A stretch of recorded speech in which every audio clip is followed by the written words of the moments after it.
Ẹ kú dédé àkókò yìí gbogbo olólùfẹ́ ìkànnì Jígí Alára 24 tó kalẹ̀ sí ìlú Ìbàdàn tó sì jẹ́ wípé pẹ̀lú ìmísí Odùduwà ní gbogbo ọ̀rọ̀ tí ó ń jáde ní ẹnu wa. Ẹ̀yin olùgbọ́ wa ẹ kúkú ṣe fún bí ẹ ṣe ń bá wa lọ. Etí tẹ́ sì fi ń gbọ́ wa kò ní di, ojú tẹ́ fi ń wò wá kò ní fọ́. Ọmọ yín náà ni ọ̀rẹ́ yín, àbúrò yín, Ajíbádé Emmanuel Olúwatómọ̀ òní. Ìròyìn tí mo sì mú wá lónìí ni ìròyìn lórí ìṣẹ̀lẹ̀ ajínigbé ní ìpínlẹ̀ Kogi. Àwọn ẹ̀ka ààbò ní ìpínlẹ̀ Kogi ti mú ìgbésẹ̀ wọn le sí lòdì sí àwọn ajínigbé lẹ́yìn ìkọlù tuntun tó ṣẹlẹ̀ ní àwọn apá kan ti ìpínlẹ̀ náà.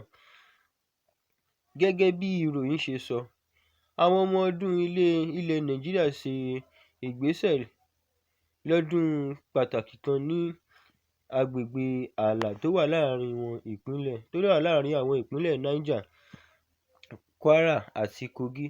Nígbà ìgbésẹ̀ náà, wọ́n ṣàkóso ibùdó àwọn ajínigbé kan tí wọ́n gbà pé ó jẹ́ ti olórí ẹgbẹ́ ìjínigbé olókìkí kan tí wọ́n mọ̀ sí Kakala Babangida. Nígbà ìṣẹ̀lẹ̀ náà, àwọn ọmọ ogun tún gba àwọn ènìyàn méjì tí wọ́n ti jí gbé là. Wọ́n tún rí ọ̀pọ̀ alùpùpù tí àwọn ajínigbé fi sílẹ̀, tí wọ́n sì mú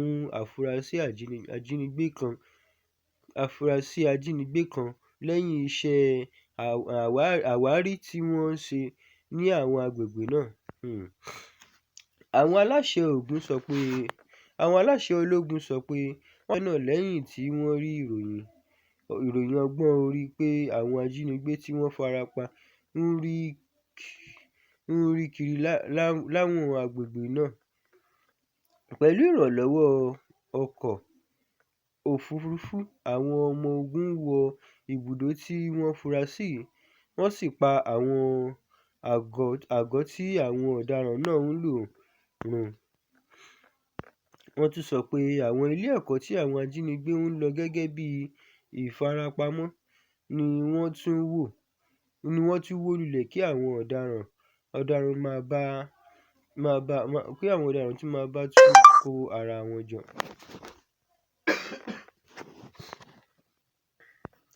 Àwọn ará ìlú ní agbègbè Kaba Bunu àti àwọn agbègbè tó yí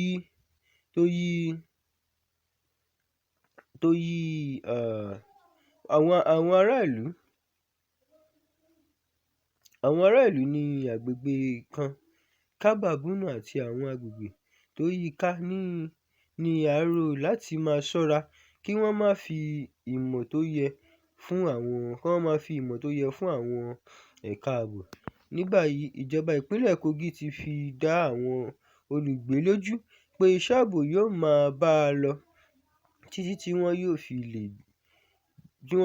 wọ́n fi lé gbogbo àwọn ọ̀daràn kúrò nínú ìpínlẹ̀ náà. Èyí kúkú ni ìròyìn titi wa tí mo mú wá fún yín lónìí. Ẹ ṣé fún fífetí sí wa.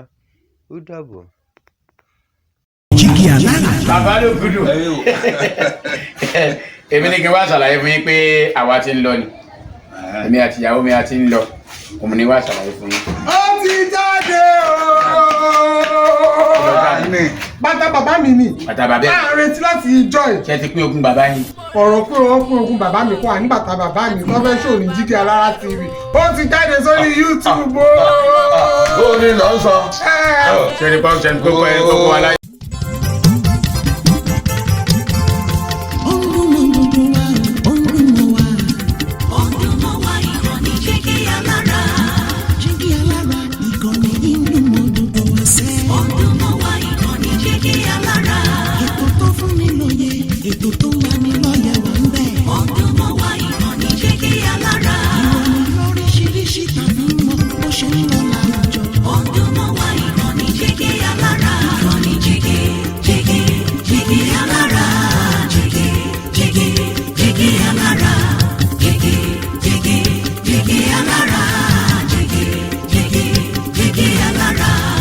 ìkànnì Jígí Alára 24, bàbá gbogbo.